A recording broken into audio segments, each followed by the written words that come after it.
جمال الوجود بذكر الإله وتصفو الحياة بنور هدى. جاتے ہیں نہیں یہ جھوٹ ہے. آپ بتاؤ, آپ سچی اللہ تعالیٰ کرم فرمائیں, میں یہ نہیں کہتا, لیکن آپ کبھی مزارات پر مزارات جہاں ہوتے ہیں وہاں دیکھیے کہ قوالیاں ہو رہی ہیں, ڈھول بج رہے ہیں, پٹ رہے ہیں, اور لوگ جو وہاں نڈھال ہو رہے ہیں, اگر آپ انہی کو اٹھا کے کعبے میں بھی کھڑا کر دو تو انہیں وہ وجد نہیں آتا جو وہاں آتا ہے. کیوں؟ ان کو سمجھ میں نہیں آ رہا یہاں کیا میں کہہ رہا ہوں اور آپ کیا کہہ رہے ہیں. اور یہ حالانکہ آپ خود دیکھیے, آپ ہماری باتوں کو مت مانیے, آپ خود کبھی سنیے.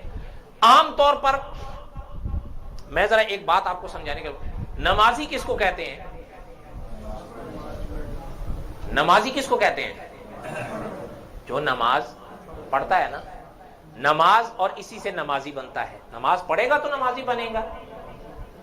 روزے دار کس کو کہتے ہیں؟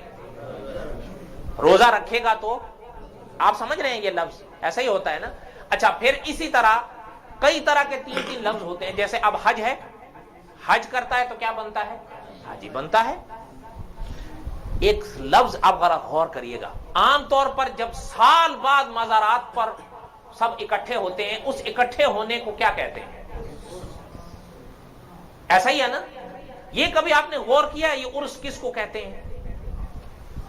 آپ مت پوچھیے گا, کبھی آپ حرم جائیں یا عرب جائیں, کسی اہل عرب سے پوچھیے گا, آپ کے ہاں ہمارے ہاں جب نکاح ہوتا ہے اس کو کیا کہتے ہیں؟ شادی. ایسا ہی نہیں ہے؟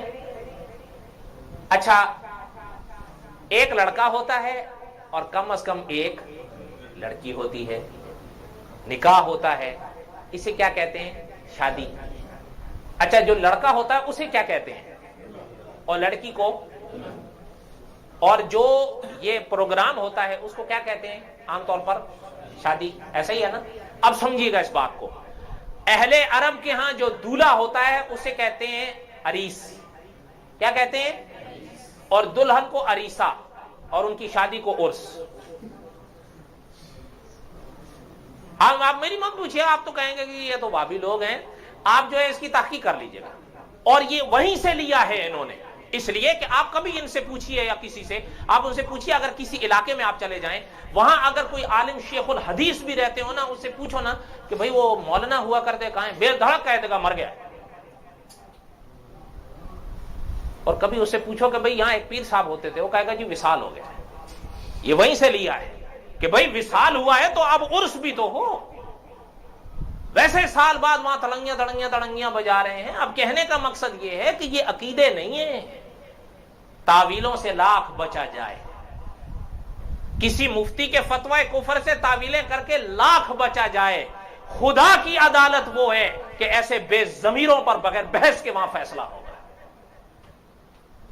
یہاں سامنے حقیقت ہے, کبھی گدی کے لیے, کبھی مسلح کے لیے, کبھی ممبروں کے لیے جھوٹ بول کے لوگ بچتے ہیں. نہیں جی ہم نے تو یوں نہیں, ہم تو یوں. یاد رکھیے گا, یہ تعویلوں کا فائدہ یہی ختم ہو جائے گا.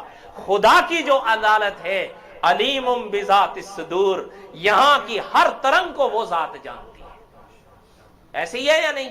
اس لیے علماء فرماتے ہیں کہ جب بھی کوئی فیصلہ کرو خدا خوفی پیدا کر کے, اور یہ سوچ کر پیدا کرو کہ آگے ہم نے اللہ کے آگے جواب دینا ہے.